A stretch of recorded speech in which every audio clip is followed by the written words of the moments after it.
위코멘터리 사회편. 안녕하세요. 위커멘터리입니다. 이번 편에서는 북한 사회 주민들의 의식주에 대해 살펴보고자 합니다.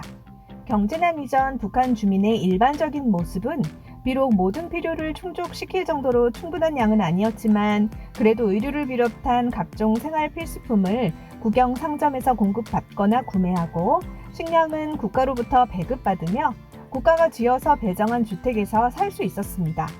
그러나 심각한 경제난을 거친 2000년대 이후 북한 주민의 생활 모습은 크게 달라졌고 의식주를 국가에 의존하기보다 시장에서 개인 스스로 해결하는 모습이 나타나게 되었습니다. 북한 당국도 주민들에게 자력 갱생을 강조하게 되었고요.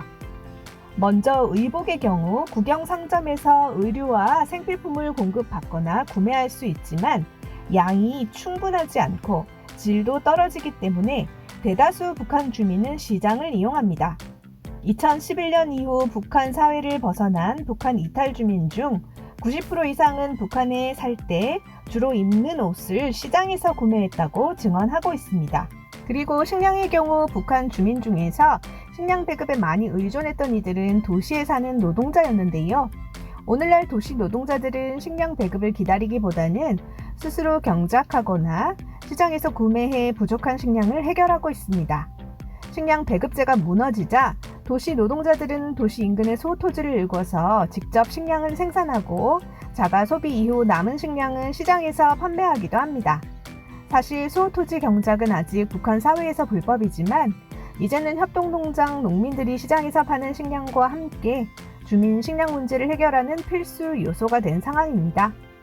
이러한 식량 자급 노력의 결과로 주민들의 식량 사정은 급격한 악화 없이 점차 개선되어 가는 추세입니다.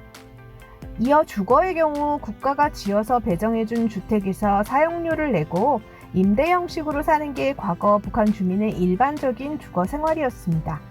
하지만 경제난 이후 한편으로는 시장화가 진전되고 다른 한편으로는 국가가 주택을 제대로 공급하지 못하게 되면서 주거 생활이 많이 바뀌고 있습니다.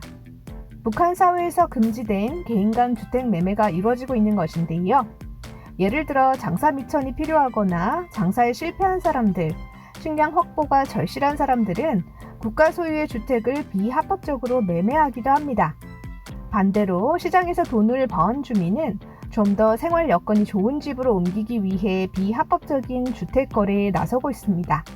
이러한 비합법적 주택 매매는 살림집 이용 허가증을 줄여서 입사증이라고 부르는 증서를 발급하는 권한을 가진 부서의 간부들과 전문 부동산 중개인 등을 통해 이루어지고 있습니다. 또한 국가기관이 돈주나 개인 건설업자 등과 연합해 주택을 신축한 뒤 결혼으로 자식을 분가시켜야 하는 경우처럼 주택이 필요한 이들에게 판매하는 경우도 있습니다. 북한 이탈 주민들은 이러한 주택 매매가 2000년대 중반 이후부터 활성화됐다고 증언하는데 이 시기는 종합시장이 설치되면서 시장이 본격적으로 성장하던 때와 거의 일치한다고 합니다. 또한 북한 이탈 주민 설문에 따르면 북한에 살 때 살림집을 개인적으로 구매했다고 응답한 비율이 약 50%에 이를 정도로 이제 북한 주민에게 주택 마련은 국가의 몫이 아니라 어떻게든 개인이 해결해야 할 커다란 숙제가 되고 있습니다.